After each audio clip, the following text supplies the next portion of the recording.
Muy bien, pues muy buenas tardes a todos. ¿Me pudieran indicar, por favor, si logran ver bien mi pantalla? Sí Sí se ve. sí, sí se ¿Sí ve. se ve? Ah, ok, perfecto. Ok.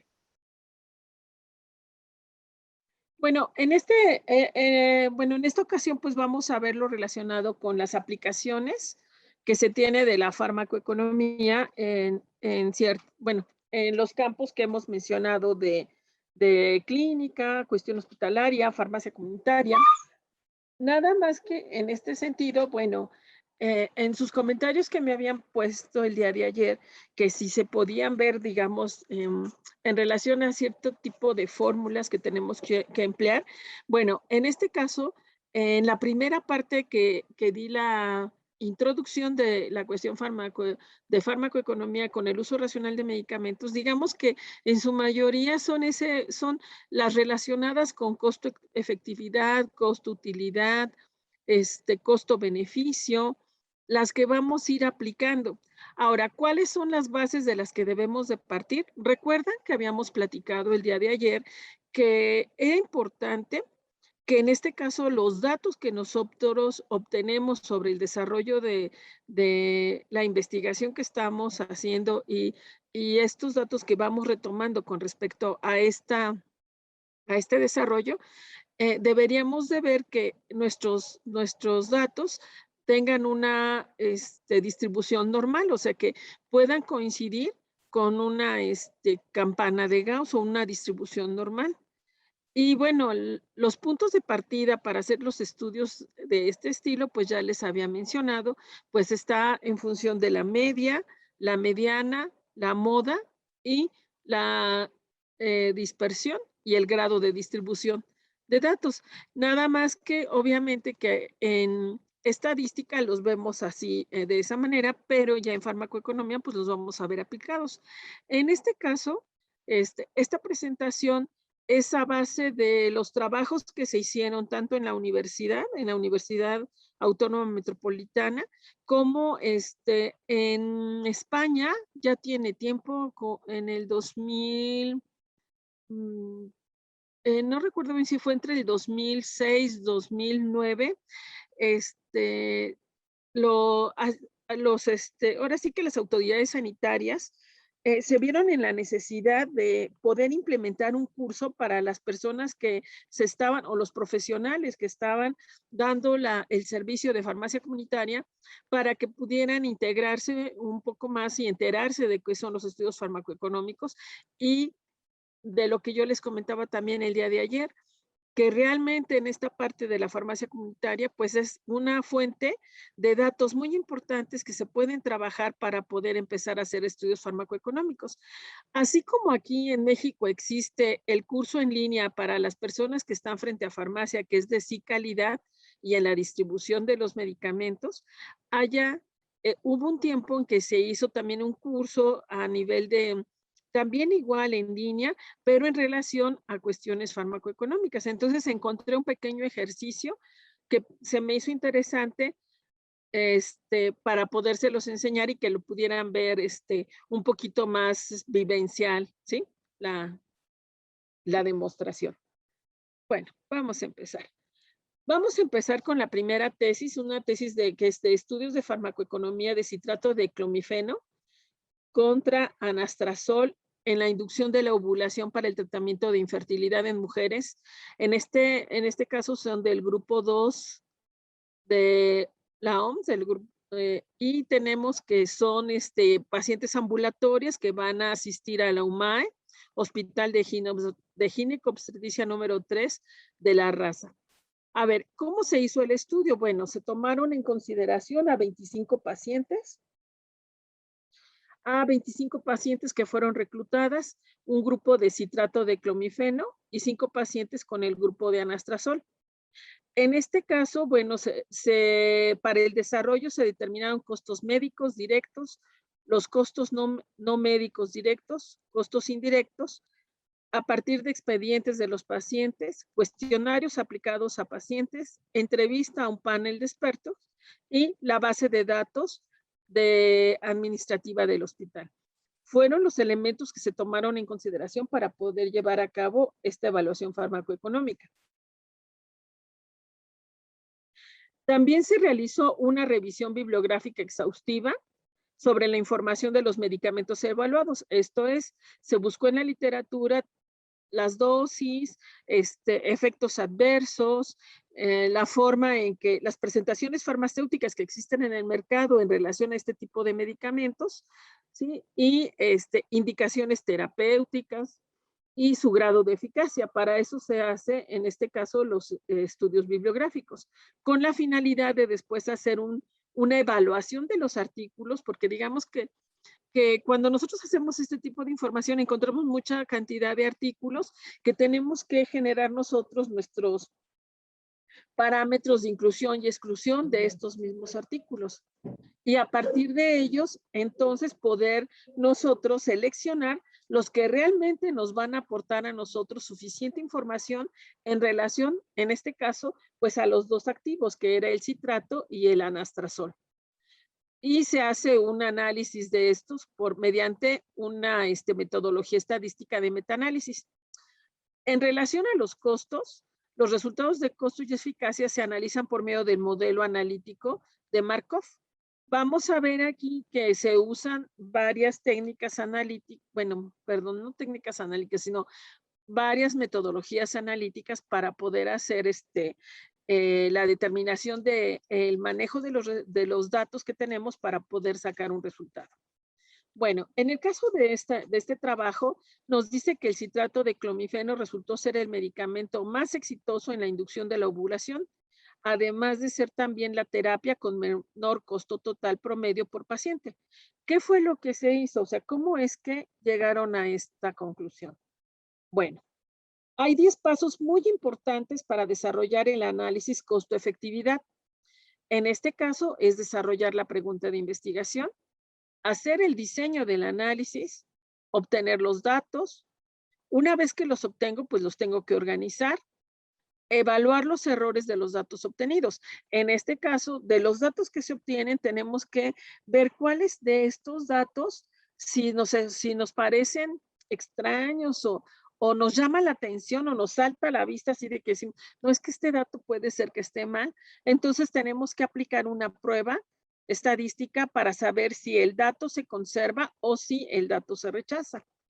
Calcular lo que serían los años de calidad de vida, construir un modelo de análisis de decisión, probar y refinar el modelo de análisis de decisión, evaluar el impacto de los errores de los datos usando un análisis de sensibilidad, que se recuerdan que este análisis de sensibilidad lo estamos enmarcando en la parte de la incertidumbre.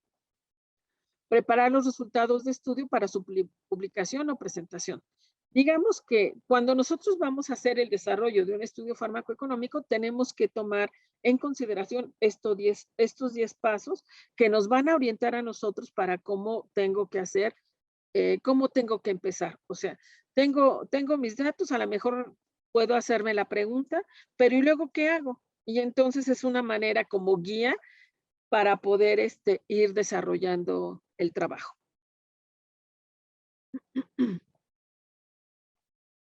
Y bueno, en la definición del problema vamos a tener que comparar los diferentes tratamientos para inducción de la ovulación en pacientes adultas infértiles no hospitalizadas. ¿Cuáles son las alternativas terapéuticas que nos están presentando? El citrato de clomideno, que va de 50 a 150 miligramos por día, y el anastrozol, que es de 1 miligramo por día.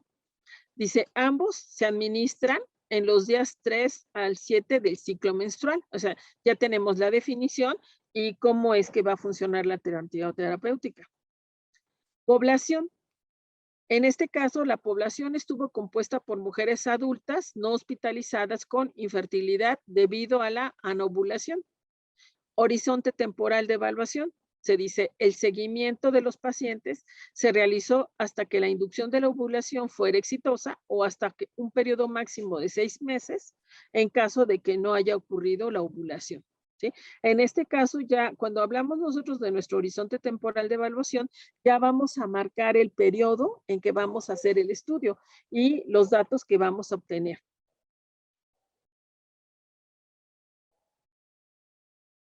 ¿No?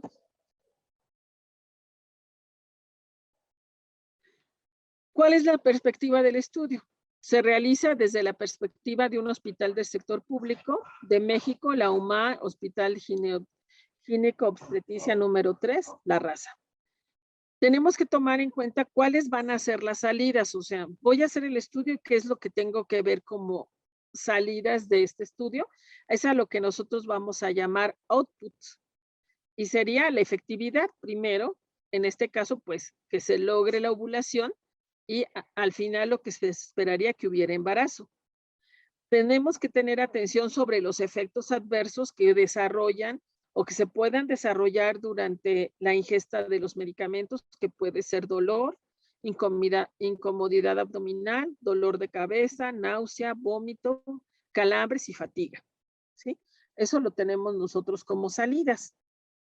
Ahora, como entradas, que sería para nuestro modelo, serían los inputs. Como entrada, entonces vamos a tener que sería tratamiento de la infertilidad por anovulación, pruebas de laboratorio, tiempo involucrado en la consulta de las pacientes, tiempo de permanencia en el hospital, tiempo de médicos titulares, médicos residentes y enfermeras, tiempo invertido por el personal de limpieza hospitalaria en el aseo del espacio físico ocupado por el paciente. O sea, esto también se tiene que tomar en cuenta. Y lo vamos a tener como entradas.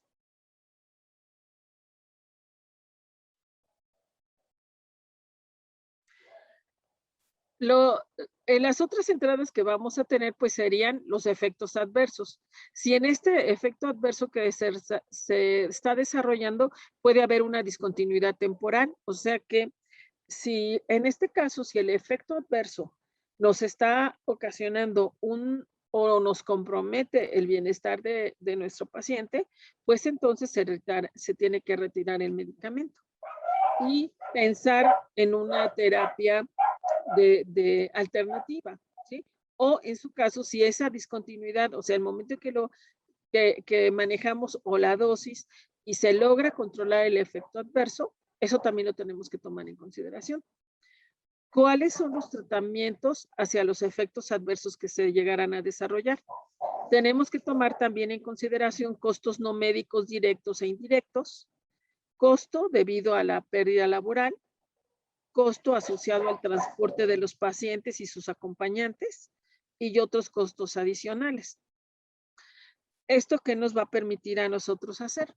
¿O qué fue lo que hicieron en el trabajo? Bueno, pues determinaron lo que era la medición de los efectos, la efectividad y la recopilación de datos de eficacia que extrajeron de la literatura para después compararlos con los que se estaban presentando con los pacientes o las pacientes que se estaban tratando.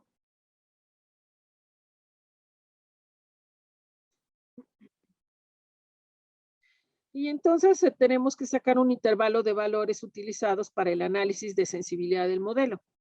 En este caso, el factor que se evaluó fue el costo del anastrozol y el intervalo para la sensibilidad fue el costo mensual, o sea, los intervalos de costo mensual. Tenemos que en costo de anastrozol va de 1,148 a 4,182 pesos, del citrato de clomifeno de 591 a 3,337. La probabilidad de embarazo con anastrozol está de 0,63 a 0,117. Embarazo con citrato de 0,67 a 0,113. Probabilidad de ovulación con anastrozol 0,3 a 0,75 y probabilidad de embarazo de 0,1 a 0,75. ¿Sí? Entonces, en este caso, bueno, ya tenemos nosotros los costos y las probabilidades que se generan de las dos, en este caso, pues de los dos tratamientos. Entonces, Nosotros tal vez partiendo de aquí podemos decir, ah, bueno, es que nos conviene, digamos, si nos vamos solamente por el costo, pues realmente nos conviene el citrato de clomifeno, pero tenemos que ver si efectivamente esa sería la mejor elección. Y entonces tenemos que hacer un tratamiento de los datos donde nos dice no es cierto. Creo que eso lo tengo que ver acá. Déjenme ver les voy a quitar un momento esta para enseñarles la.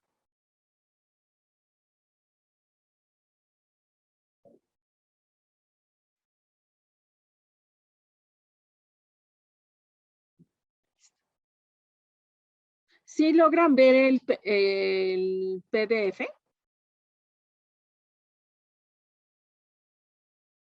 ¿Sí lo ven? O Sí, sí o se ve. tengo que, ¿sí se ve? Ah, ok. Bueno, miren, en este caso, para poder sacar los datos que ya les enseñé en la tabla, se tuvo que haber hecho primero un árbol de toma de decisiones. Si lo ven ustedes aquí, es el árbol de decisión donde está el citrato y el anastrozol. Tenemos que dentro del citrato, ¿cuáles son las posibilidades? Tenemos embarazos, ovulación y, bueno, en este caso, lo que se va a tratar es la anovulación. En el caso de la anovulación podemos tener dos cosas. Un éxito en el tratamiento, pues nos va a dar la ovulación, pero en la falta del tratamiento, entonces a lo mejor tenemos que hacer un cambio, ¿sí? Del fármaco folículo estimulante o se continúa con la anovulación.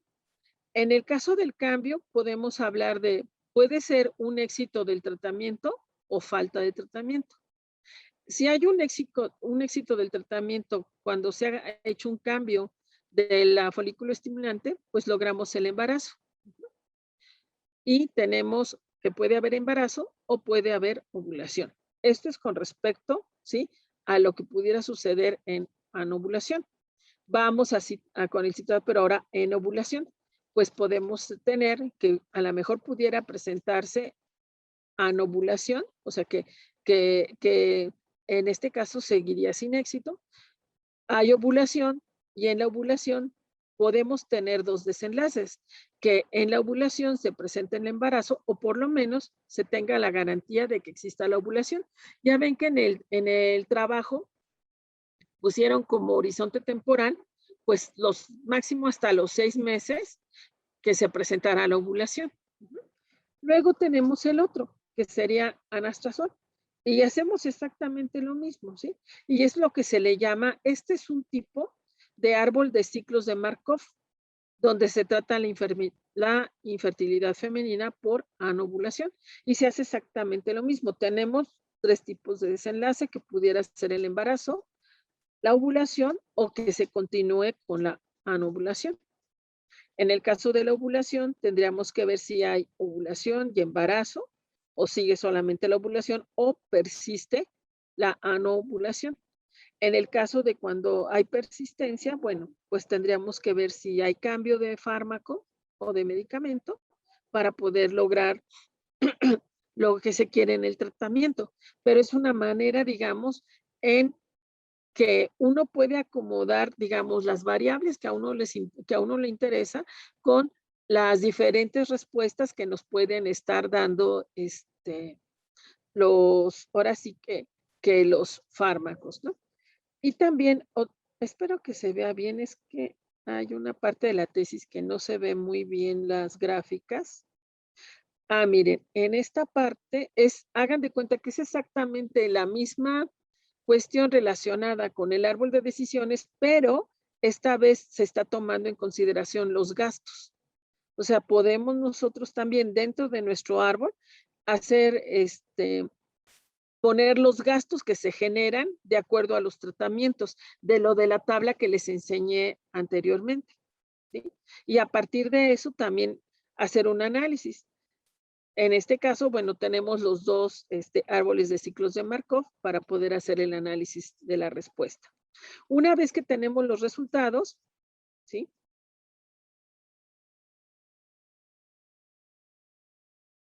Tenemos que podemos dar cuáles son las variables que se introducen en el árbol de ciclo de Markov.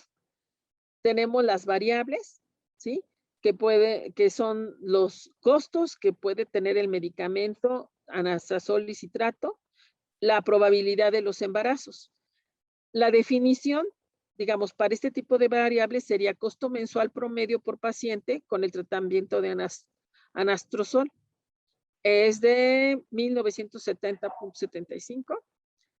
En este caso, ¿de dónde se obtuvo la información? Recuerdan que habíamos mencionado que se hacen revisiones bibliográficas exhaustivas con respecto a la información que se puede obtener de los medicamentos. Entonces nos dice que la información se sacó de un estudio clínico piloto donde se vieron costos directos e indirectos. En el caso del citrato, costo mensual igual promedio, tratamiento de citrato, en este caso son 1783.5 y igual, se obtuvo la información, fuente de información, fue estudio clínico piloto, costo directos, indirectos. Probabilidad del embarazo para anastrozol, 0.1051, y para el embarazo de clomifeno, 0.0735. La fuente de información, pues se hizo el metaanálisis de la información. Aquí están las otras partes que conforman al árbol. ¿Se acuerdan que teníamos la de lo folículo estimulante? ¿Sí? Que nos dice que para que se pueda dar el embarazo tiene que haber una ovulación. Y entonces la probabilidad o lo que se está mencionando es 346, perdón, y también se saca de la literatura científica. Entonces hagan de cuenta que cada uno de los puntos de los que estamos nosotros mencionando dentro del árbol de decisiones también debe de ser complementada con una tabla en donde nosotros expliquemos cada uno de los nodos y cada uno de los principios. A ver, me voy a regresar un momentito al árbol.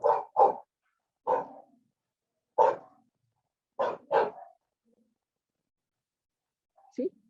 En cada uno, que estos serían los nodos, estos son los nodos, nosotros tenemos que indicar qué es lo que está pasando en cada nodo y qué es lo que se está viendo en cada una de las ramas. Y de ahí es que, digamos, se hace la distribución en el árbol, pero aparte vamos a tener que generar una tabla donde nosotros expliquemos qué es lo que estamos viendo en cada una de las ramas y nodos del árbol, de la toma de decisiones.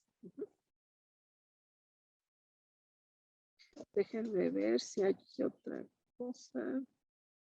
Espero que no se mareen con el cambio de las páginas. Y una disculpa por esto, pero no lo pude sacar y entonces anduve buscando a ver si tenían los datos para poderlos meter a un programa y no, pues no los tiene, entonces no, pues no lo pude hacer por separado. Una disculpa por esto. Miren, y aquí es donde vemos los análisis de probabilidades, que en este caso es la probabilidad de lo que de lo que ya se mencionó en el árbol de decisiones con respecto a los ciclos del mes.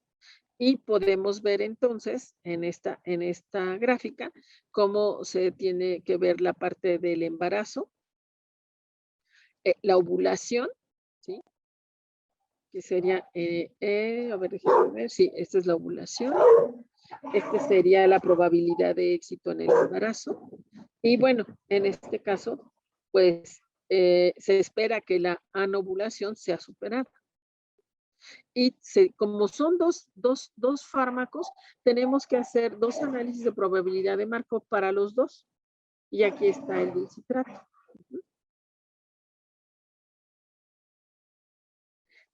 Y esta información es lo que nos complementa para poder hacer lo que sería el análisis de costo-efectividad, que fue lo que mencionamos el día de ayer.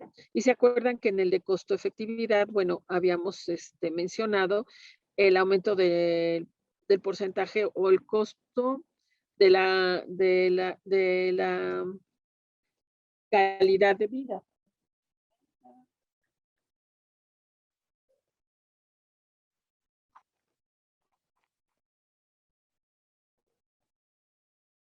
Ah, sí. es que sería esta parte de aquí que está marcada como QALY, esto que se ve aquí, es en realidad también lo que les enseñé el día de ayer como ABAC, que es años de vida ajustados por calidad de vida, ¿sí? Y en ese caso, pues vemos los costos que se van generando en relación a esto. Y así es como se va viendo. Acá hay otro análisis, ¿sí? Donde esta parte que dice aquí que es costo efectividad incremental, que fue lo que ya vimos ayer. Ahorita lo vuelvo a retomar, pero digamos, hacen el cálculo de análisis de costo efectividad incremental y también hacen una actualización de los costos. En este caso se hace la actualización de costos porque si a lo largo de que estamos nosotros desarrollando el estudio, cuando estamos nosotros desarrollando el estudio, puede haber un cambio de precios o de la adquisición del medicamento por parte de la unidad hospitalaria. Y entonces tenemos que checarlo, bueno, se checan cada 6 meses, checar a ver si no hubo un cambio en relación a la adquisición del medicamento para poder hacer el ajuste. Okay. Y bueno, lo que les acabo de mostrar es de que no solamente, digamos, con este simple análisis, bueno, no simple, pero con de tomar una decisión, sino que hay que soportarlo con el árbol de decisiones, con la explicación del árbol y también con el análisis de sensibilidad de Markov para después llegar a la conclusión, que en el caso de la conclusión de este trabajo,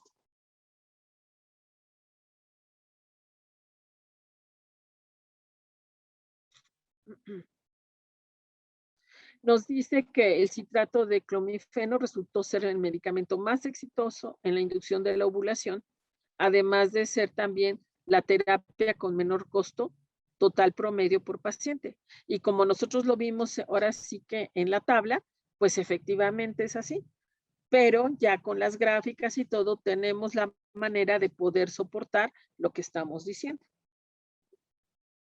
Muy bien.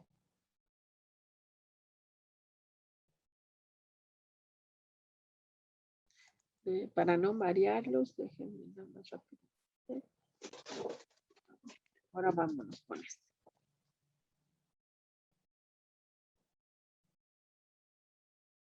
El otro estudio que se hizo es evaluación farmacoeconómica de antidiabéticos orales en pacientes diagnosticados con diabetes mellitus tipo 2 en una clínica de atención primaria del IMSS en México, Distrito Federal. En este caso nos dice que se realizó la evaluación farmacoeconómica para comparar, aquí en este caso, en el anterior ya ven que habíamos hablado de 2 medicamentos, en este caso se van a comparar 3. En este dice 3 antidiabéticos orales de diferentes clases terapéuticas, la ascarbosa, la metformina y la glibenclamida, en el tratamiento de pacientes ambulatorios diagnosticados con diabetes mellitus tipo 2 después del fracaso de la modificación en el estilo de vida, dieta y ejercicio para controlar la hiperglucemia en una clínica de atención primaria del IMSS en México, Distrito Federal, y un horizonte temporal de 1 año. O sea, en este caso el estudio fue de 1 año. Ahorita vemos la conclusión. Tenemos entonces que la metodología se hace una construcción del árbol de decisiones. La población objetivo son pacientes ambulatorios adultos diagnosticados con diabetes mellitus tipo 2. Determinación de las alternativas terapéuticas a evaluar y el horizonte temporal de estudio. Costos directos no médicos, costo anual del transporte del paciente y sus acompañantes hacia la clínica del IMSS. Costos indirectos, que sería costo anual asociado al tiempo laboral perdido debido a la espera para recibir el servicio de salud. Costos médicos indirectos. Se investigó en las guías terapéuticas y la literatura médica la dosis diaria definida, mínimas y máximas de las alternativas terapéuticas. También se revisó el cálculo de costos totales anuales. Se calcularon como la suma de los costos médicos directos, los no médicos directos e indirectos anuales para cada una de las alternativas terapéuticas. Y entonces esto nos da lo siguiente. Tenemos aquí resumen de costos a evaluar y sus fuentes o metodologías a utilizar para recabar la información. Entonces, costos médicos directos son tratamiento, antidiabéticos orales, alternativa terapéutica, costos de la consulta médica, costos de prueba de laboratorio para evaluar el control glucémico, el costo de la terapia de rescate. En este caso, terapia de rescate se refiere a si vamos a usar una terapia diferente a la que estamos estudiando, porque a lo mejor puede ser que no le esté funcionando al paciente la terapia y entonces tenemos que ver si se tiene que hacer una combinación ahora sí que de las dos moléculas. Por eso dice terapia de rescate, terapia dual combinada de antidiabéticos orales. Fuente o metodología de investigación, pues datos primarios, que son las estimaciones del IMSS, cálculos de costo unitario y cuestionario. Costos no médicos directos son costo de transporte del paciente y acompañantes para las consultas médicas o pruebas de laboratorio. Se toma los valores estándar y se va a hacer una encuesta o cuestionario. Costos indirectos, costo por tiempo de espera del paciente y acompañantes para recibir el servicio de salud. Costo por días laborales perdidos del paciente y sus cuidadores por enfermedad. Igual, valores estándar y cuestionario. Entonces, partiendo de eso, tenemos que ver cómo vamos a hacer la evaluación de la eficacia de las alternativas. Tenemos que tomar en consideración, dice, determinación del parámetro clínico a través del cual se determina el éxito o fracaso de las alternativas. En el caso del éxito, nosotros esperaríamos que la hemoglobina glucosilada fuera menor o igual al 7%. Se presentaría un fracaso si tenemos que al momento en que se hace la determinación de la hemoglobina glucosilada, esta fuera mayor al 7%. Se tiene que hacer una revisión sistemática de los estudios de eficacia de las alternativas terapéuticas. En este caso, pues la selección del estudio. Esta parte de revisión sistemática, pues es lo que nosotros soportaríamos a través de las búsquedas bibliográficas. Veríamos cuál es el tipo de estudio que se seleccionó para poder hacer la determinación de la eficacia. Y esto normalmente lo podemos ver nosotros o consultar los estudios clínicos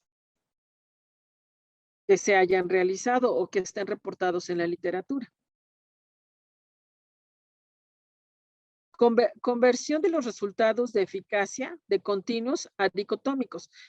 ¿Por qué dicotómicos? Porque estamos hablando, si hay éxito, es que hay una disminución de la hemoglobina glucosilada, o fracaso, que no puede permanecer igual o sigue aumentando. Por eso es dicotómico, éxito o fracaso. Se hace un análisis, metaanálisis, y tenemos que hacer la conversión de razón de momios a la probabilidad de éxito, derivado del metaanálisis. La razón de momios es una respuesta que se obtiene cuando nosotros hacemos el metaanálisis. Bueno, en los libros que hablan sobre diseño de experimentos y análisis de documentación, hay una parte donde se explica cómo es que se hace el metaanálisis y cuáles son los resultados que nosotros en los que nos tenemos que fijar. A ver, un ejemplo sencillo. Cuando nosotros hacemos una regresión lineal donde tenemos la respuesta, por decir algo, ¿no? La respuesta que nos está dando un equipo. Vamos a suponer que estamos midiendo absorbancia de un analito y tenemos diferentes concentraciones. Lo que nosotros esperamos en el análisis de esto es de que exista una relación lineal entre la respuesta, que es la absorbancia, con respecto a la concentración que estamos nosotros revisando. y que si se da una relación proporcional, entonces estaríamos viendo que nuestra gráfica va a ser una línea recta que va a tener, bueno, va a cumplir con la ecuación de la recta que nos dice que debe de tener ahora sí, un intercepto en cero, una pendiente próxima a 1, ¿sí? Y que su ecuación lineal sea la representativa por la que ya conocemos en matemáticas, que sea y es igual a m por x más b o menos b. En esta situación, a lo que me refiero es que los momios van a ser un resultado de lo que nosotros obtengamos del metaanálisis. Y así se llama, razón de momios, que es una probabilidad. Y en este caso, como estamos hablando de éxito o fracaso, pues va a ser una probabilidad de éxito. Dice, derivado del metaanálisis, y se procede a convertir la eficacia de las alternativas terapéuticas en los términos de razón de momios, que se conoce como OR, a la probabilidad del éxito del tratamiento. Entonces tendríamos probabilidad del éxito del tratamiento va a ser igual a la relación de momios entre la relación de momios más 1. Ahorita en la tesis vamos a ver este dato. Y entonces nos dice, los resultados de probabilidad de eficacia de la frecuencia de los efectos adversos y los costos anuales de las alternativas terapéuticas se modelan a través de los ciclos de Markov y el programa de TREE-H. Este TREE-H es un programa que nos permite hacer también el desarrollo de lo que serían los árboles de decisión. En el planteamiento de estados de salud, estados de Markov, hacemos una determinación de transiciones entre los estados de salud y hacemos un diseño del modelo de Markov. Aquí en este caso, en el diseño de Markov, nosotros tenemos que partir de cómo sería el estado de salud, o sea, cuáles serían los valores en este caso, bueno, de la hemoglobina glucosilada, ¿cuál sería el valor normal si no se presenta la diabetes? Que para en ese caso sería el estado de salud, ¿sí? Más adelante, ahorita en la tesis les voy a enseñar lo que es la determinación de transiciones. Estas determinaciones de transiciones en realidad es nada más hacer una pequeña transformación del dato para poderlo manejar y hacer los análisis.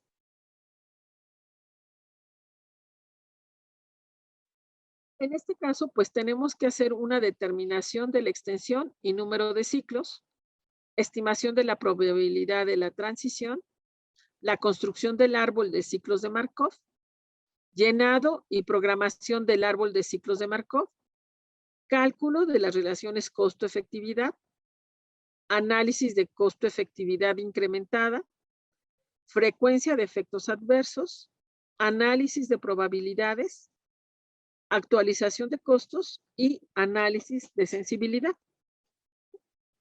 Haciendo esto, vamos a obtener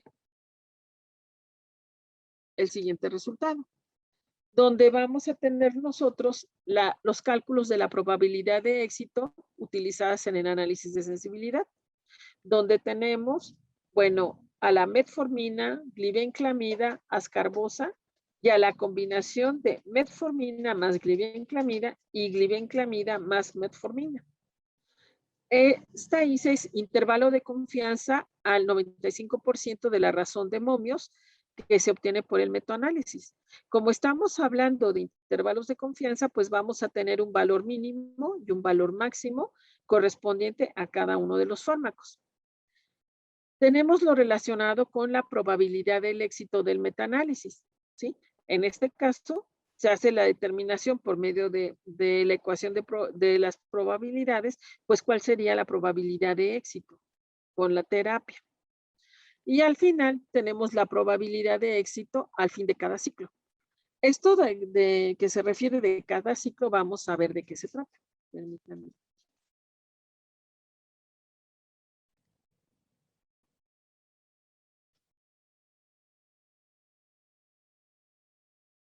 Okay.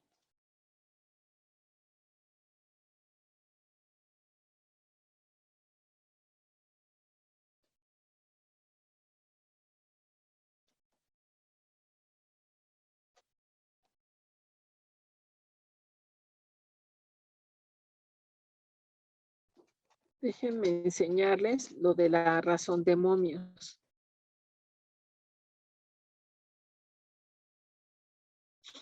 Miren, si ven aquí es una parte del árbol, lo que pasa es que está muy largo y no alcanzó a que saliera en la misma hoja.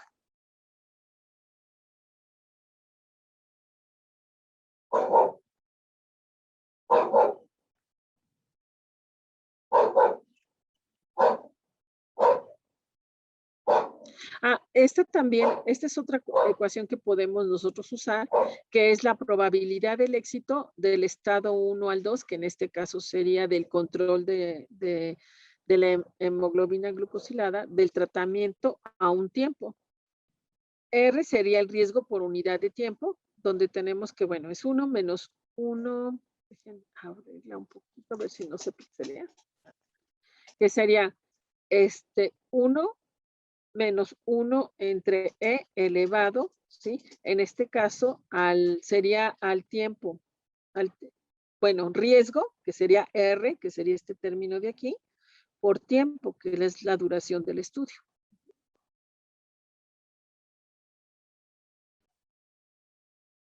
Miren, estos son los ciclos. Dice esquematización del diagrama de Markov. Nos dice, ya planteados los estados de salud y sus transiciones, el diagrama de burbuja de Markov diseñado se muestra en la figura. Entonces tenemos paciente fuera del control glucémico, estado de salud 1. Esto es cuando hablamos de un ciclo, es que quiere decir que si no logramos controlar el índice glucémico, entonces lo que tenemos que hacer es ya sea revisar el tratamiento y ver si está haciendo el cumplimiento de la terapia. Por eso es lo que habla de ciclos. Luego tenemos el estado de salud 2, donde dice el paciente tiene en control glucémico. Y estos ciclos te los da el programa, o sea, el programa te va diciendo durante cuántas iteraciones pudo hacer el ajuste de los datos para poder darte una ecuación que en este caso pueda darnos una idea de cómo es que está funcionando el tratamiento de acuerdo al fármaco que estamos dando. Y en este caso nos dice, en el diagrama mostrado, P representa P1, 12 o 12X, es la probabilidad de éxito del tratamiento durante un ciclo X. 11X, que sería este de aquí, o sea, de que tuviéramos al paciente aquí y logremos llevarlo acá, pues es un éxito total. Pero no lo podemos llevar aquí, entonces tenemos que ver qué es lo que sucede. Entonces, P11X sería la probabilidad del fracaso del tratamiento durante el ciclo X y P22 sería la probabilidad del mantenimiento del estado 2, que en este caso el estado de salud 2, durante el ciclo, que en este caso esperaríamos que una vez teniendo a nuestro paciente en el control glucémico, pues que se mantenga, ¿no? Esa es la idea, que se siga manteniendo bajo esas condiciones de salud. Déjenme ver si está la razón de momios aquí. Aquí está, miren. Cálculo de número de éxitos de tratamiento. Aquí en este caso, bueno, se utilizó, déjenme ver si indica, no indica cuál. Pero miren, aquí tenemos el número de éxitos de tratamiento. Tenemos la glibenclamida más la metformina y solamente glibenclamida. De acuerdo, esto que pone de Blunt y de Fronzo son los autores que reportan datos en relación al número, aquí tenemos el número de pacientes que con Blonded fueron 137 y Fronson fueron 213. Hicieron la determinación de la hemoglobina glucosilada inicial y tuvieron 9.42 con una desviación estándar en el caso de Blonded para 137 pacientes de 9.42, 1.24. Y en el caso de Fronzo de 8.8 y una desviación de 1.48. Esa fue la inicial. Luego la final, después del tratamiento, encontraron que el caso de Blonde fue de 7.82 con una desviación de 1.24 y en el caso de Fronzo fue de 7.1 con una desviación de 1.46. En este caso, medimos el éxito. La probabilidad del éxito de los tratamientos para Blond fueron de 0.2542 y para Afronso fue de 0.4727. El número de pacientes en 35 y en 101. Luego tenemos la glibenclamida. En este caso, sola, no, nada más la glibenclamida sola. Tenemos igual, para cada autor reportan la media, ¿sí? Y la desviación estándar, cuando fue la medición inicial, luego la medición final, la probabilidad de éxito en que la hemoglobina glucosilada sea menor o igual a 7.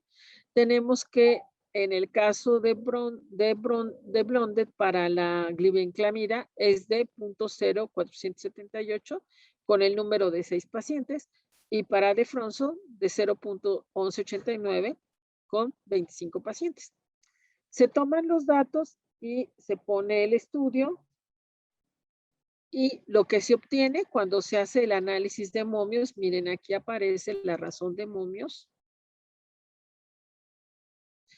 La ven aquí, razón de momios. Y esto es lo que nosotros vemos a nivel estadístico. ¿Favorece glibenclamida o favorece glibenclamida metformina? Y en este caso nos dice que en el metaanálisis de los estudios seleccionados para la eficacia glibenclamida metformina, obtienen que existe una razón de momios que es de 0.8771. Entonces hagan de cuenta que cada una de estas razones de momios se va sacando se saca para las dos combinaciones y se saca para cada uno de los fármacos. Y a partir del resultado que se obtiene, con esta parte de la relación de razón de momios y también con con los análisis que se hacen de sensibilidad,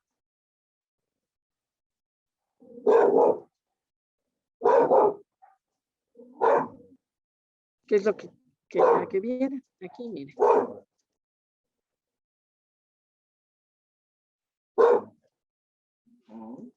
¿Sí? Aquí con el análisis de sensibilidad en función, ¿se acuerdan que decía que se tenían que tomar en consideración los costos totales, que es la sumatoria de los costos de cada uno de lo que se estuvo determinando en el estudio? Entonces, aquí lo que nosotros vemos sería la gráfica, nos habla de la relación costo-efectividad, que está relacionada con el años de vida ajustado por calidad de vida contra costo mensual de tratamiento. Y vemos que existe una relación proporcional entre el costo y la relación de costo-efectividad con respecto al costo mensual. Y en este caso, bueno, es lo que nos dice aquí.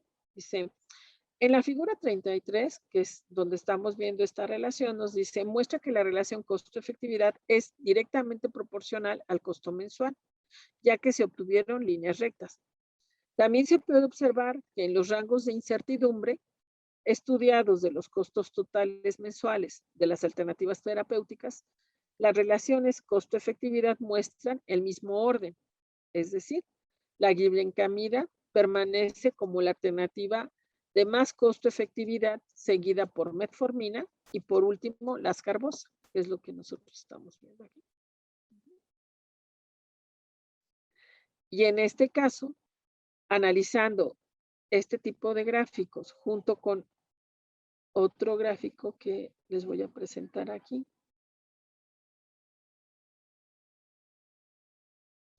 que también en este caso es la relación costo-efectividad contra la probabilidad de éxito de la monoterapia, o sea que nada más demos solamente un fármaco, pues logramos ver que en este caso, pues tenemos a la metformina, que está aquí, la ascarbosa, ¿sí? Y tenemos a esta es metformina, glibenclamida. Y en este caso entonces nos dice que los rangos de incertidumbre en la probabilidad de éxito de la monoterapia con glibenclamida y metformina fueron similares, pero el rango de ascarbosa fue mucho mayor debido a los resultados de incertidumbre que arrojaron los metaanálisis de la eficacia correspondiente. Entonces, si se dan cuenta, para poder hacer un estudio de esta envergadura, tenemos que relacionar las variables, seleccionar, digamos, la metodología o la técnica de análisis para luego conjuntarlo y poder entonces sacar pues nuestro, ahora sí que nuestra conclusión. Y en este caso, tenemos que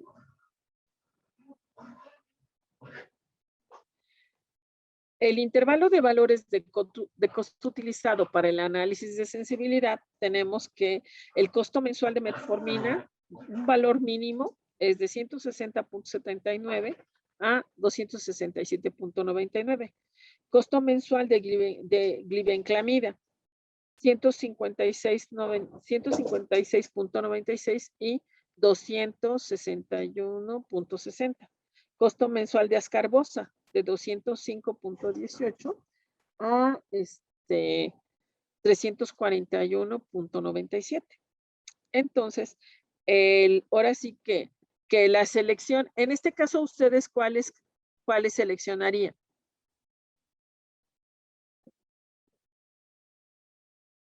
De los fármacos que estamos presentando, ¿cuáles ustedes dirían? Ah, yo digo que este es el mejor.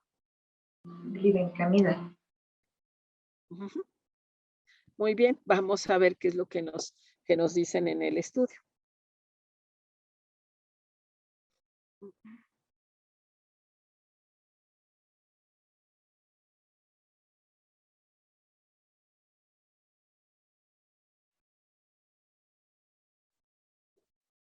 Y entonces, bueno, se concluye que la monoterapia con glibenclamida es la más costo efectiva, por lo que se puede ser la más recomendada en el tratamiento farmacológico oral inicial de pacientes con diabetes mellitus tipo 2. ¿Hasta aquí tienen alguna pregunta?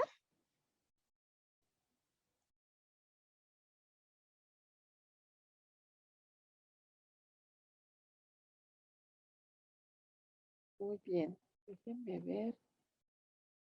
Mira, aquí nos habíamos quedado. Ok.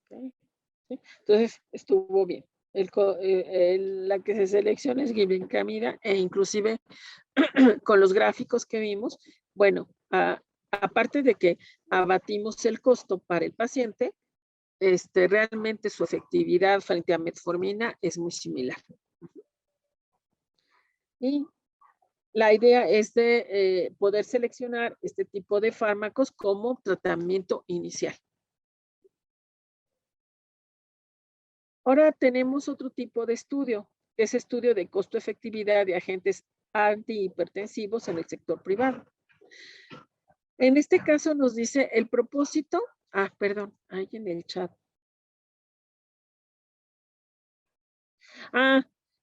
¿Por qué ponen metformina? Bueno, lo que pasa es que dentro de las guías prácticas que se han desarrollado, en un inicio, cuando se hicieron los primeros estudios, la metformina resultó ser la mejor, pero ahora conforme se han ido obteniendo mayores datos y todo, se tiene que hacer una modificación en el caso de las guías para poner como selección primera glibenclamida. Pero eso también esto depende mucho ahora sí que del médico tratante y la decisión que tomen para poder hacer ahora sí que la terapia farmacológica del paciente. ¿Sí? Pero esa es la razón. Y en este caso, digamos, si se dan cuenta, pues los estudios farmacoeconómicos nos permiten ya sea confirmar la selección que estamos brindando o hacer un cambio en la selección. Bueno, espero poder haber contestado la pregunta. Jesús Alejandro. Bueno, tenemos entonces estudios de costo-efectividad de agentes antihipertensivos en el sector privado. En este caso nos dice, el propósito fue estudiar la relación costo-efectividad Muchas gracias. El propósito fue estudiar la relación costo-efectividad de 9 agentes de diferentes clases terapéuticas antihipertensivas. Los agentes fueron un diurético, que es la clortalidona, 2 bloqueadores beta-adrenérgicos, atenolol y propanolol, 2 bloqueadores de los canales de calcio, como el amlodipino y nifedipino, 2 inhibidores de las enzimas convertidoras de angiotensina 2, captopril y lisinopril, y 2 bloqueadores de receptores de angiotensina 2, losartán y telmisartán. Si se dan cuenta, es una buena cantidad de fármacos y se dieron a la tarea de hacer un estudio de costo-efectividad.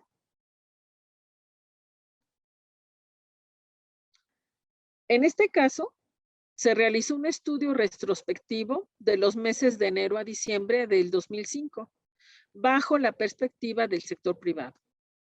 Se llevó a cabo una revisión bibliográfica del año de 1999 hasta el 2005 con respecto a la eficacia y seguridad de los 9 agentes antihipertensivos en el tratamiento de la presión arterial, esencial de leve a moderada, y se realizó un metaanálisis para obtener la probabilidad de cada alternativa terapéutica. A su vez, se obtuvieron los costos directos de cada una de estas alternativas de tratamiento. ¿Sí? Entonces, lo que es también interesante es que se hace, bueno, se hizo una revisión bibliográfica y el estudio es retrospectivo. O sea, que quiere decir que también los estudios farmacoeconómicos los podemos hacer estudios retrospectivos y prospectivos. Nos dice que los datos obtenidos fueron analizados por el modelo de ciclos de Monte Carlo y Markov. Mediante el uso de la metodología farmacoeconómica y el modelo de los ciclos Monte Carlo-Markov, las terapias más costo efectivas en el tratamiento de la presión arterial de leve a moderada fueron los medicamentos pertenecientes a la clase de los beta diuréticos y los bloqueadores de beta adrenérgicos. Y lo que se obtiene, déjenme, o la forma en que hicieron el análisis fue el siguiente. Déjenme.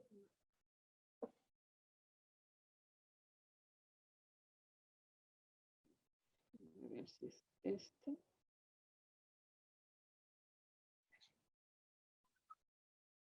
Ah, no, este no.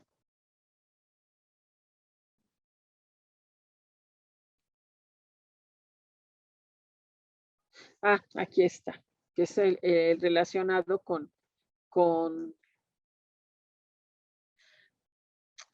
Ah, qué bueno.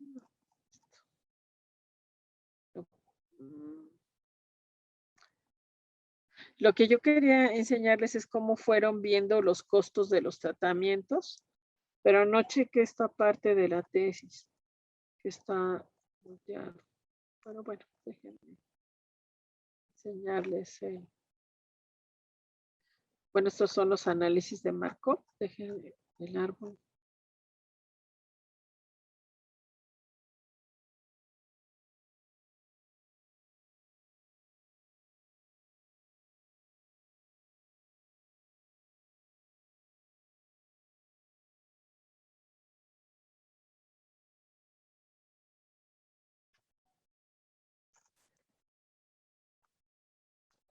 Ay, no, el árbol está igual.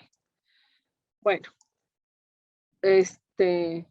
pero se dan cuenta, lástima que esté acostado, la cantidad, bueno, de cómo que en este caso, cuando hacemos nuestro árbol, de acuerdo a la cantidad de fármacos que estamos estudiando, se va haciendo cada vez más, más complicado, pero es un buen elemento que nos permite a nosotros, o una buena metodología que nos va a permitir a nosotros poder hacer el análisis de las variables que queremos integrar y poder hacer una discriminación de estas variables, cuáles van a ser las importantes para poder sacar nuestro estudio. Pero bueno, en este caso tenemos que dice los valores esperados del costo efectividad obtenidos del modelo de Markov, que es árbol de ciclos modelado a un año de tratamiento, se muestra en la siguiente tabla. Y en este caso, bueno, tenemos las estrategias, o en este caso los fármacos, ¿sí? Los costos anualizados por paciente y la eficacia, que en este caso es la probabilidad de alcanzar que la presión arterial sea menor o igual a 190, entre 90, de 160 a 90 de milímetros de mercurio. Y este costo-efectividad que va a estar dado para los años de vida ajustados por calidad de vida, pues, ¿cuáles serían los costos? ¿No? Y en este caso, bueno, en este caso tenemos que, haciendo este tipo de estudios, nosotros también podemos determinar cómo es el gasto que se está presentando con respecto a a los fármacos que estamos empleando bueno, en el caso de esta em, empresa particular, lo que ellos querían era saber si podían reducir la cantidad de medicamentos que tenían para el tratamiento de presión arterial, si lo podían reducir en lugar de tener tantos fármacos, ¿cuáles serían los más convenientes que fueran así como de primera línea para tenerlos ahora sí que listos, ¿no? O sea que, y no tener mayores gastos por la cantidad de fármacos que se tenían para el mismo tratamiento, por decirlo así. Que esa fue más que nada la idea que tuvieron para hacer este tipo de estudio. Y en este caso, bueno, pues se hace todo el análisis de toda la información que hay en relación a las compras que se han hecho a lo largo del tiempo y en función también de el uso y cuál fue la efectividad que se tuvieron de cada uno de estos con respecto al paciente, que en este caso, bueno, pues era bajar lo que sería la presión arterial y que estuviera no más de 160/90 y que se viera si de lo que se tenía para poder proyectar al siguiente año no tener una compra tan fuerte de medicamentos.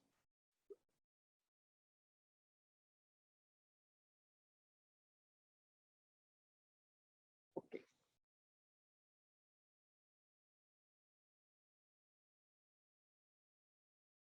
Ah, bueno, y esta es la tablita que les había enseñado en la tesis. Ahora, estos, digamos, son los ejemplos que tenía. El otro ejemplo que les dije, esta tesis, ¿no? Es una, déjenme ver si era esta. Miren, esta está muy interesante, pero está relacionada. Lo que pasa es que no le vi mucho en relación a lo que estamos viendo nosotros, pero fíjense que se puede hacer también a través de estudios retrospectivos y todo, la elaboración de un cuadro básico de medicamentos, que en este caso fue elaboración de un cuadro básico de medicamentos para el Hospital del Niño de Pachuca Hidalgo. En este caso, ¿sí? Hicieron también análisis de costos en relación a la adquisición de esos medicamentos, pero lo más interesante y bonito fue que a través, digamos, de los estudios que hicieron en relación a la población, al tipo de población que asiste en este caso, al DIF de Hidalgo, pudieron hacer ahora sí que su cuadro básico de medicamentos que fuera conveniente para la población. Déjame ver si nos podemos ver de este lado.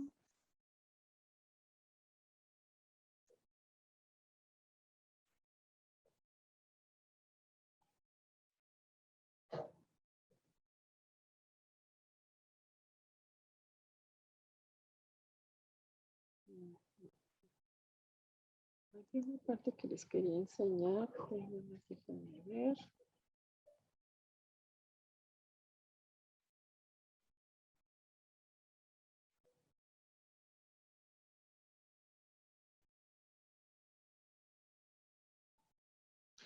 Miren, ah, haciendo una revisión y los análisis, fue como pudieron proponer ellos lo que sería la guía farmacoterapéutica y hacer las modificaciones ahorita de lo que estábamos hablando de por qué aparece metformina y no glibenclamida. Bueno, para poder hacer un cambio, pues se tiene que demostrar a través de estudios farmacoeconómicos el poder hacer la modificación.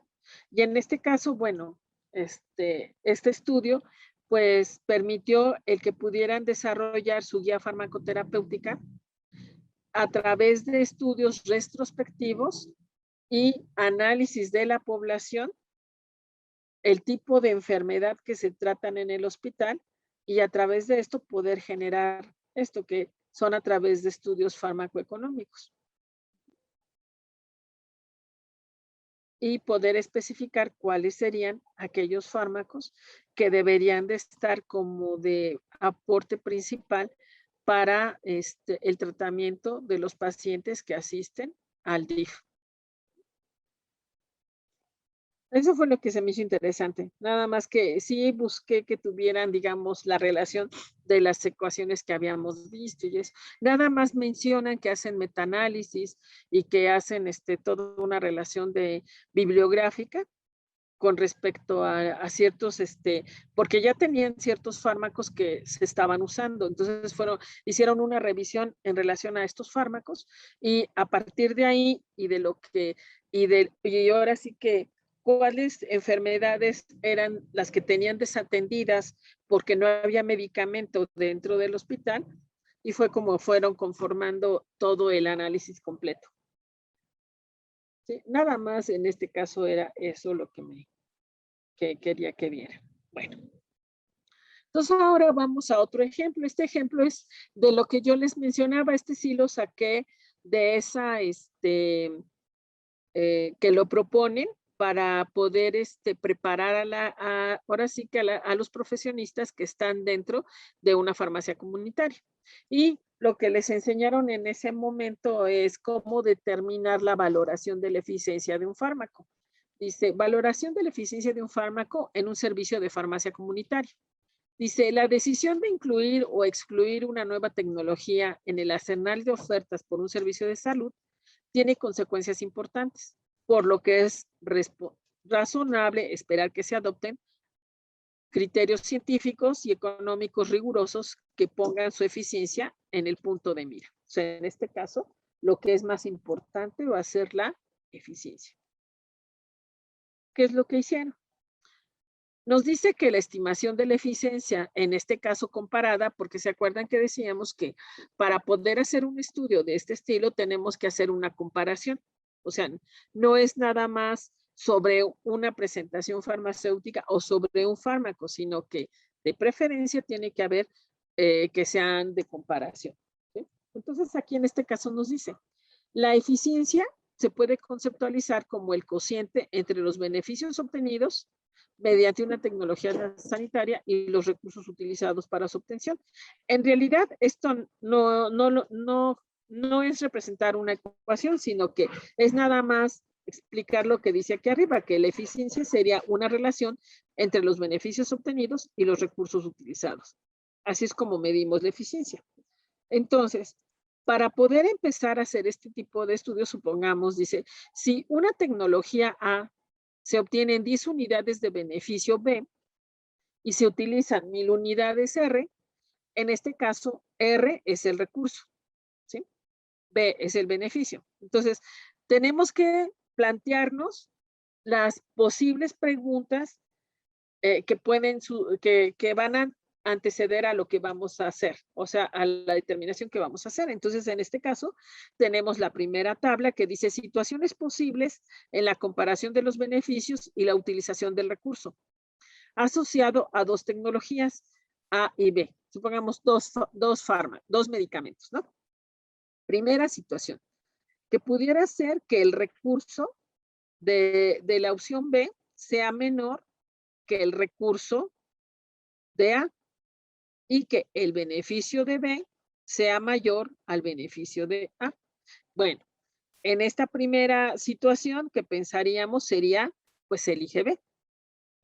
Segunda situación, recurso de B mayor que el recurso de A y beneficio de B menor que el beneficio de A. Y entonces, en este caso, pues, descartamos B. Ay, perdón.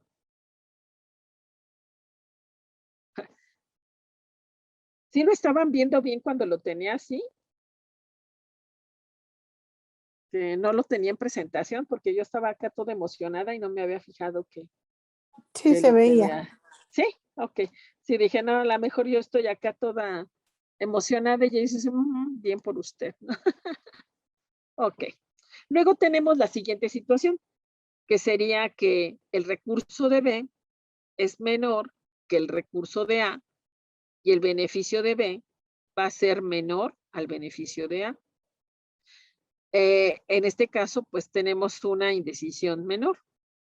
En el siguiente escenario, sería que el recurso de B es mayor que el recurso de A, y el beneficio de B es mayor que el beneficio de A, perdón. Entonces, tenemos también una indecisión mayor. Cuando esto llega a suceder, entonces, pero tenemos que plantear los 4 escenarios y después hacer el análisis. Y entonces, partimos de lo siguiente, dice que los nuevos fármacos presentan habitualmente una mayor eficacia, pero al tener una mayor eficacia, pues en algunos casos es mayor precio de adquisición. Nos dice también que las nuevas intervenciones farmacéuticas pueden presentar una mayor efectividad, pero pues al tener una mayor efectividad, vamos a tener que se incrementa la utilización del recurso sanitario, ¿sí? Que esto es lo que normalmente sabemos que sucede con la introducción de moléculas nuevas para un tratamiento que ya conocemos o para tratamientos que pudieran resultar novedosos. Y entonces, pues tenemos que sacar lo que sería cociente de coste-efectividad. Nos dice que este cociente de coste-efectividad va a expresar el consumo adicional de recursos al emplear la tecnología B en vez de A y para lograr una unidad adicional de beneficio. Entonces, aquí sí tenemos la fórmula donde dice coste de efectividad del tratamiento A con B va a ser igual al recurso de B menos el recurso de A entre el beneficio de B menos el beneficio de A. Y entonces nos dice que la comparación de valores de eficiencia sería eficiencia de la tecnología A, donde nos decía que el recurso de A, pues se tuvo que invertir 1000 y el beneficio de A, pues nos da 10. En este caso, para poder obtener lo de que sería la eficiencia de A, sería 1000 entre 10, que en este caso nos diría que la eficiencia de A son 100 unidades de recurso por unidad de beneficio. Eso es lo que nos está dando, en este caso, la tecnología A. Vamos a ver ahora qué sucede con la tecnología B. Con tecnología B nos dice que el recurso que se emplea para la tecnología B son 1800. El beneficio que se obtiene con esa tecnología es de 10.3. Entonces, para poder obtener la eficiencia sería 1800 entre 10.3. Y entonces nos dice que son 174.76 unidades de recurso por unidad de beneficio. Y entonces, bueno, decimos, ahora que tenemos que ver entonces ahora cómo sería ese coste de efectividad si implementamos la tecnología B. Entonces tendríamos 1800 menos 1000, que es el que ya teníamos de A, entre 10.3 menos 10, y entonces nos da 2666.7, que a esto, traduciéndolo en pesos, serían unidades adicionales de recurso por cada unidad adicional de beneficio. Lo que quiere decir que por tener el tratamiento B, a lo mejor tenemos que hacer este tipo de inversión de 2666.7. Ya que tenemos este resultado, tenemos que compararlo con nuestro histórico. O sea, con lo que hemos adquirido, digamos, de estos nuevos medicamentos, junto con el tratamiento que ya teníamos, cómo es que se ha ido a lo largo del tiempo. Y en ese caso, vamos a obtener lo que sería valor máximo de recurso adicional que se propone para obtener una unidad adicional de beneficio.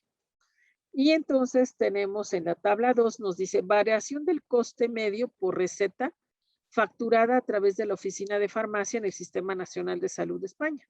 Y entonces nos dan los años, ¿sí? Que va desde el 2003 al 2009 y nos indican, y nos indican los gastos medio por receta que se han tenido. Fíjense que desde el 2003 era de 12.66 y hasta el 2009 pues tenemos 13.8. ¿Esto a qué nos lleva? Pues que hay un incremento del coste medio por receta que se debe a los elevados precios que presentan los nuevos principios activos que van apareciendo en el mercado. Entonces, después de que tenemos nosotros nuestro histórico, lo que vamos a hacer es lo siguiente. Vamos a ver, vamos a pensar que a lo mejor el medicamento lo vamos a ver desde el punto de vista de una patología. En este caso vamos a seleccionar la patología que sería la depresión. Tenemos un tratamiento usual que le vamos a llamar TU y sabemos que el coste por paciente de ese tratamiento usual es de 3,000 euros. La remisión, cuando el paciente toma el tratamiento, la remisión, digamos, a la clínica sería del 50%. Luego tenemos una primera alternativa que le vamos a llamar nosotros T1, cuyo coste por paciente es de 3,100 euros. En los ensayos clínicos de efectividad nos reporta que es 90% eficiente. Tenemos una segunda alternativa que le vamos a llamar nosotros T2 y tiene un coste medio por paciente de 6,000 euros y nos dice que tiene una efectividad del 52%. Entonces vamos a hacer un comparativo de nuestro tratamiento que ya existe, que es el tratamiento usual, con las alternativas que están surgiendo. Y entonces vamos a hacer lo siguiente. Sería coste-efectividad incremental, que es lo que vamos a sacar. Entonces, en el primer caso, que teníamos la terapia 1, sería la terapia 1 con la terapia usual, que nos decían que era de 3,100 menos 3,000 entre 0.9, porque se acuerdan que decía que era del 90%, y la que ya teníamos es de 0.5. Entonces nos dice que tenemos, bueno, en este caso serían 250 euros por paciente adicional en remisión.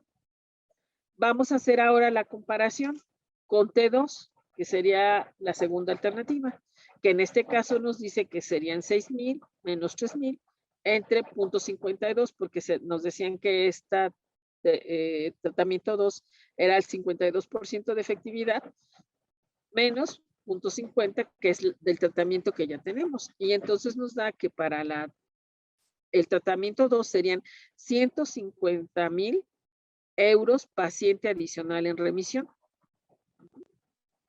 Supongamos que existiera otra opción. Bueno, en este caso supongamos que nos dicen que existe otro tratamiento.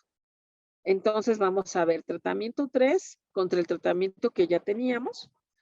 Serían 4,500 menos 3,000 entre 0.65 menos 0.5. Nos dice que el gasto sería de 10,000 euros paciente adicional en revisión. Entonces, hagan de cuenta que ustedes pueden ir determinando de acuerdo a los tratamientos que están, ya ven que hablábamos de la depresión.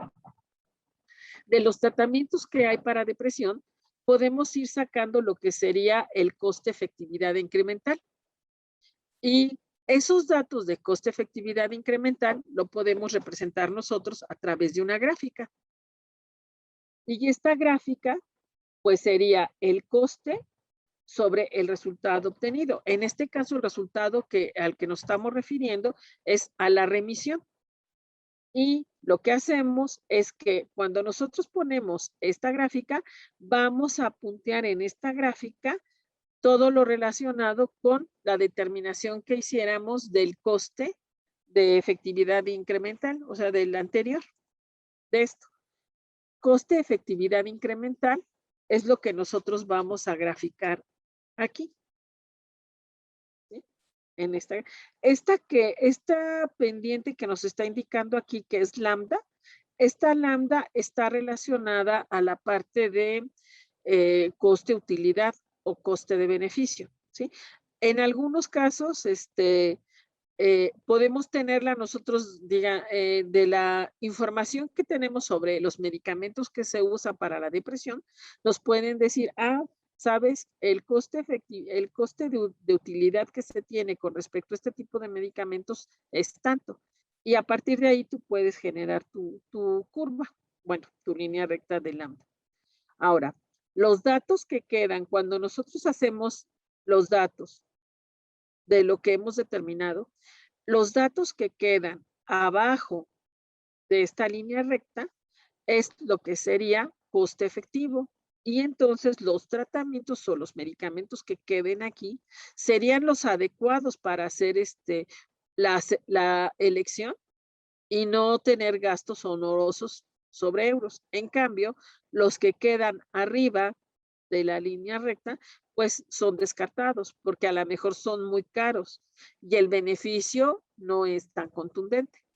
Y de esa manera, haciendo ese tipo de cálculos, ustedes pueden determinar cuál sería el medicamento de mejor adquisición para en este caso, para una farmacia comunitaria o puede ser también para una farmacia hospitalaria. Ujú.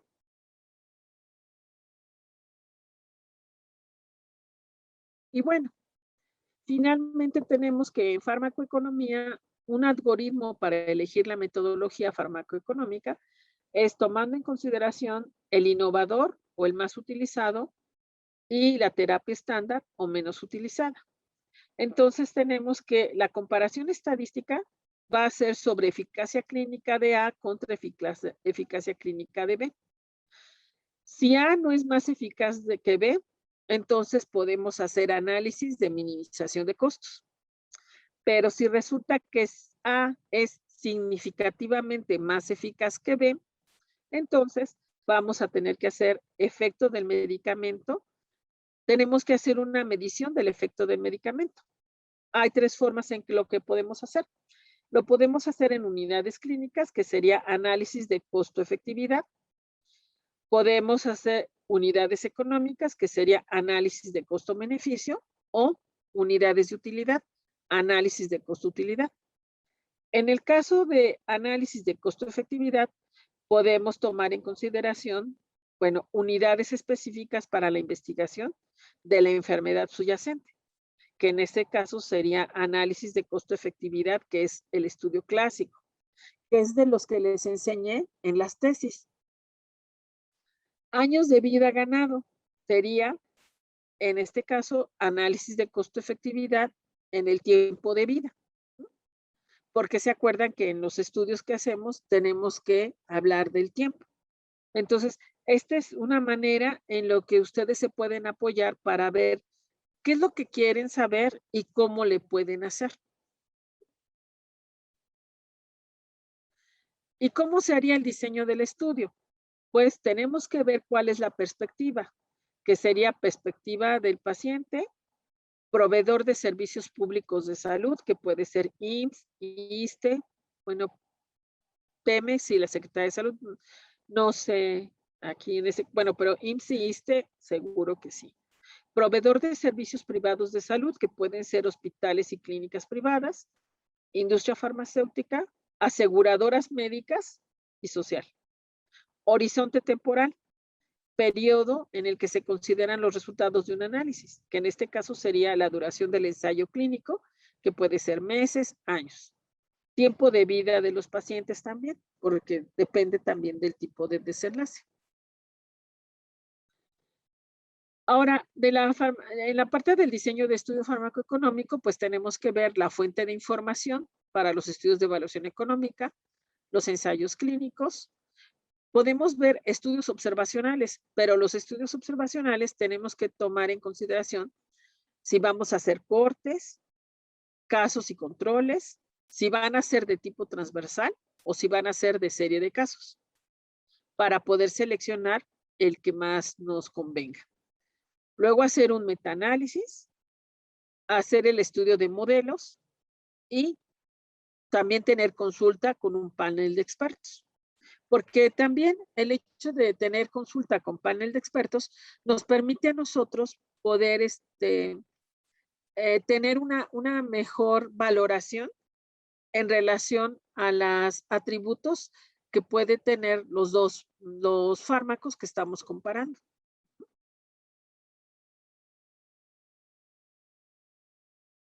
Y hacer lo que sería el árbol de decisión, que sería crear un árbol de decisión, identificación y definición del problema, construcción del árbol de decisiones, acopio de información para llenar el árbol, análisis del árbol y realización de un análisis de sensibilidad, que entonces eso nos llevaría a los árboles de decisiones que ya vimos. Pero bueno, en este caso ponen como ejemplo tratamiento de hepatitis C, que sería, aquí que podemos ver sin tratamiento, el PEG interferón, el interferón más ribavirina, interferón más ribavirina. En este caso, en los nodos, tenemos en este caso si hay una respuesta sostenida o si no hay respuesta y hay una recaída. En el otro igual, respuesta sostenida o recaída y así sucesivamente. En los triangulitos, en los triangulitos estamos diciendo que aquí se termina. Cuando aparece un nodo, quiere decir que probablemente en el nodo pudiéramos generar otra respuesta o otra variable que estábamos interesados en medir. El modelo de evaluación económica, pues, está a base del modelo de Markov, árbol de decisión, simulación de Monte Carlo, simulación discreta de eventos, modelos matemáticos, modelos financieros y modelos económicos. En el horizonte temporal de los análisis farmacoeconómicos, que puede ser de semanas o meses, no se hace ajuste por fluctuaciones de costo. Cuando son por años, sí tenemos que hacer ajuste por costos. Nos dice, si en el horizonte temporal de un análisis farmacoeconómico es de varios años, se necesita tener referencia de costos efectivos en diferentes épocas, que en este caso, pues se tiene que tomar en consideración el presente, cuál sería el costo actual, ¿sí? Los números de años, que en este caso, bueno, ponen como ejemplo 5, el costo dentro de ese número de años, la tasa de actualización y en este caso, si tomamos en cuenta estos datos con el costo presente, el costo presente sería igual a 1000 entre 1 más 0.5 elevado a 5, porque están los años, son 5 años. Esto quiere decir que el ajuste del precio sería de 784. Y estos ajustes se pueden ver reflejados ya sea en sus costes de determinación de costos no médicos, ¿sí? O también lo relacionado con los costos indirectos o gastos indirectos. Y bueno, en farmacoeconomía, la guía de evaluación de estudios farmacoeconómicos, que fue una propuesta del Consejo de Salud,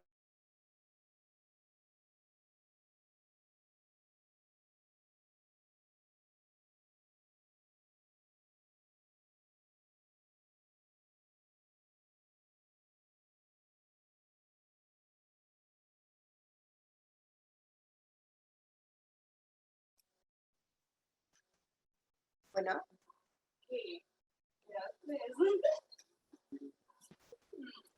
¿Alguna pregunta? me sacó. Sí, me quedé, ¿qué pasó? No, ya regresé. Perdón, disculpen.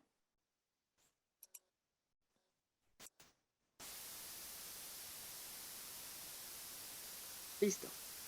¿Sí? Apenas me acababa de sacar, ¿verdad? Sí. Ok, bueno. Entonces, por último, bueno, les decía que es una propuesta del Consejo de Salubridad y los otros puntos serían, disculpen, la anterior diapositiva, ¿sí la vieron? ¿O ya me había sacado? No, sí la vimos. ¿Sí? Ok, bueno, la continuación de esa diapositiva sería la siguiente: identificación de todos los recursos necesarios para conducir el análisis, el establecimiento de las probabilidades de los eventos de análisis de la literatura científica y acopio de información para llenar los árboles de decisión, diseño del árbol de decisión, método de cálculo para los costos marginales e incrementales y análisis de sensibilidad. Y finalmente sería la presentación del informe con los resultados, discusión, bibliografía y anexos. Y de mi parte, pues eso es todo. Espero, de veras, sinceramente espero que les sea de utilidad y que, bueno, más que nada, para poder dedicarnos a hacer estudios farmacoeconómicos, pues la única manera de poder aprender a hacerlos, pues es estarlos trabajando, ¿no? Y, y sí, pues tener mayor, ¿cómo se dice? Eh, pues que ahora sí que la estadística va a ser el pan nuestro de cada día en estos desarrollos farmacoeconómicos. Si tienen alguna duda, algo más que preguntar a la doctora Norma.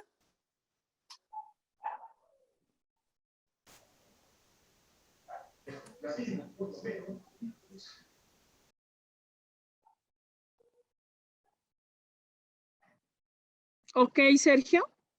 Ajá. Sí, buenas tardes. Oye, una pregunta respecto a estos modelos, el área médica, ¿qué tan factible o qué tan receptiva está en recibir todos estos procesos de evaluación, ¿no? Porque muchas veces sabemos que el área médica tiene el tema de que pues quiere un medicamento a fuerza y a fuerza lo deben de tener, ¿no? Y a pesar de que se hagan los estudios económicos, el área médica es muy renuente a esta parte. Entonces, en esta parte, ¿cómo se podría hacer para que la médica reciba o perciba esta información que se les está dando? En este caso, lo que se hace es que cuando se presenta el protocolo, bueno, la idea es hacerlos más sensibles en relación a que el aporte que se va a dar es para poder hacer ahorros y mejorar las terapias.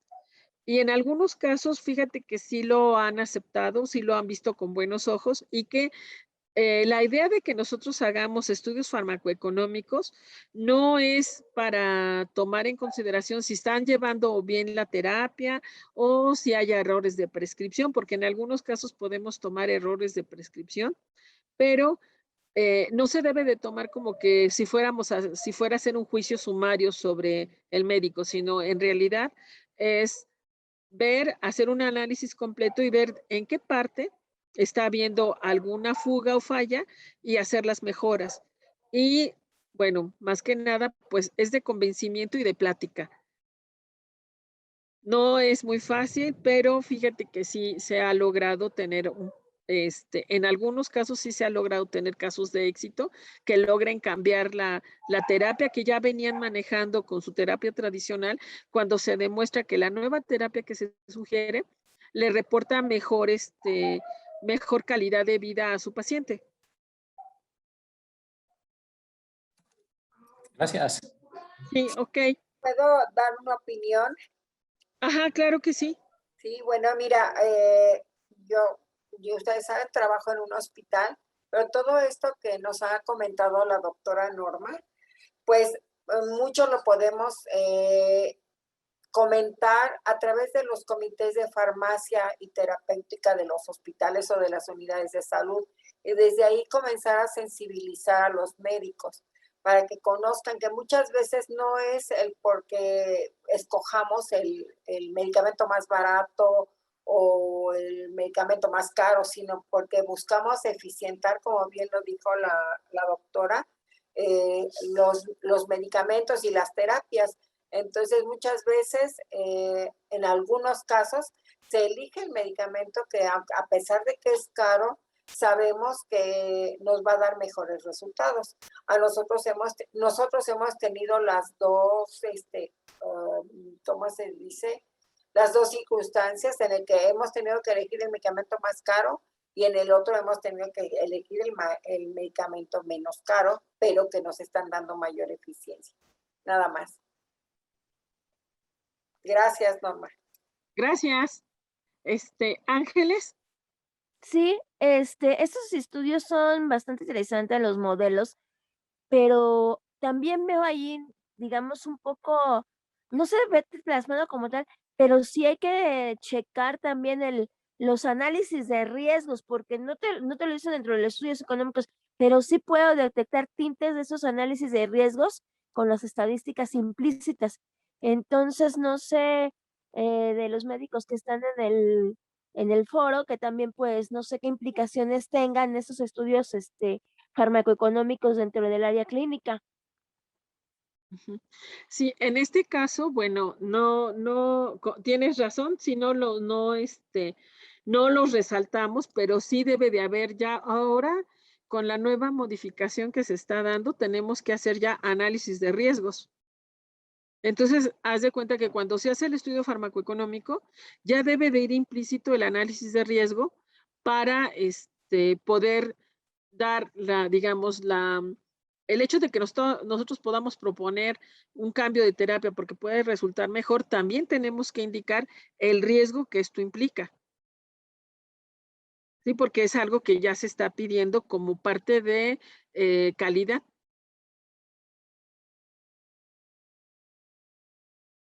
Em, no sé si en de tu comentario, tengas otra cosa que decir, Ángeles, o estuvo bien lo que te contesté, No, porque sí, sí, sí estuvo no bien lo porque, resal no sí, lo porque, pues, resalte. dentro de Adelante, adelante. los análisis de riesgos, pues, ves lo que las preguntas, ¿no? ¿Qué es lo que está pasando?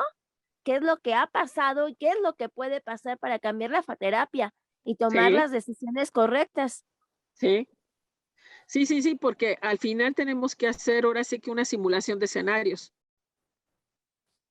para poder dar la información completa, bueno, pues al médico o al director médico para que tome al final la decisión, pero ya con el riesgo implícito de lo que pueda suceder. ¿Ok? Muy bien. Doctor Eugenio. Sí, buenas noches. Yo efectivamente pertenezco al Hospital Materno Pediátrico de Xochimilco. La parte médica escuchaba el comentario de los compañeros. No, en ocasiones, desafortunadamente, la parte que se refiere a la toma de decisiones en cuanto a la elección de fármacos no se basa en una farmacoeconomía. Desafortunadamente, muchas de las decisiones de la elección de medicamentos está centralizada y es el que nos proporcionan. Entonces, la única arma que tenemos nosotros en medicina precisamente es un análisis de riesgo y valorar el beneficio clínico. En muchas ocasiones, hasta incluso hemos tenido que cambiar fármacos porque simple y sencillamente ya no existen en la unidad o se les hace demasiado caro si no los adquieren. Y hemos tenido que interrumpir terapéuticas de diferentes proporciones, nada más por el hecho de que no hay. No porque hicimos un análisis costo-beneficio o eficacia-beneficio. Desafortunadamente esta es la situación. Mientras se sigan centralizando los recursos e incluso nosotros en la programación operativa anual proponemos y decimos, y el resultado final ni siquiera es resultado de una farmacoeconomía, sino los que ellos consideran a nivel central y nos proporcionan. No es que nosotros seamos rebeldes al tratamiento, tenemos que hacer un análisis de riesgo y dentro de los que nos proporcionan, ver cuál es el más eficaz. Ojalá pudiéramos simultáneamente hacer un análisis de costos y les aseguraríamos que si esta parte nos dejara a los que somos clínicos y con formación administrativa, pudiéramos avanzar más en esta parte. Su charla realmente me parece excelente porque tenemos más elementos para administrar, para solicitar, para gestionar. En nuestros programas de mejora continua es lo que hacemos.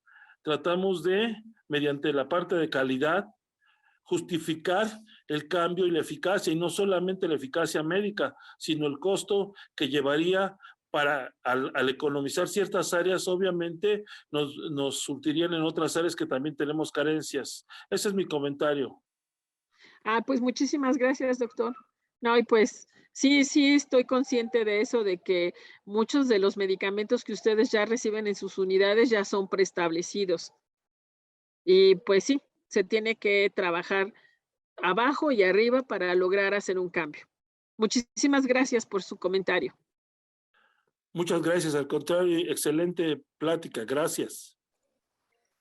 Bueno, pues si no tienen más preguntas para la doctora, les pido que abramos nuestras cámaras para tomarnos la foto del recuerdo.